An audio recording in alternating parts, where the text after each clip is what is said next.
LGBT বিরোধিতা করা, কাজ পেয়েছে ওইটাই, সকলে খাইতে পারছে কিনা এটা এই ইসলামের চিন্তা তারা করে না। কারণ ইসলাম জিনিসটা হচ্ছে হাতির মতো, কেউ মনে পা ধরে বলে কি ইসলাম এরকম হাতির ঠ্যাঙের মতো, কেউ বলে কান ধরে বলে কুলার মতো, কেউ বলে লেজ ধরে কুলার মতো।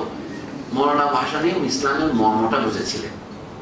ধর্মের একটা মর্ম আছে, সেটা হচ্ছে ন্যায় বিচার। এই ন্যায় বিচারকে আপনি গণতন্ত্র বললেও বলতে পারেন, সমাজতন্ত্র বললেও বলতে পারেন। আমি এই কথায় শেষ কথা বলি, ব্রিটিশ বিরোধী সংগ্রামের সময় মৌলানা ভাসানীর দীক্ষা হয়েছে। আরো কেউ বলছে মৌলানা ভাসানী শুধু রাজনীতিবিদ ছিলেন না, তিনি বাস্তব জ্ঞান দার্শনিকও ছিলেন। আমি মনে করি মৌলানা ভাসানীর পায়ের নখ থেকে মাথার চুল পর্যন্ত রাজনীতিবিদ ছিলেন। তিনি যখন পিরালি করতেন এটাও রাজনীতি, আপনার পছন্দ না হতে পারে। তিনি যখন বিশ্ববিদ্যালয় স্থাপন করার আগে স্কুল করেছেন, সেটাও রাজনীতি। রাজনীতি মানে হচ্ছে ওই যে রাজনীতি মানে গোটা রাজ্য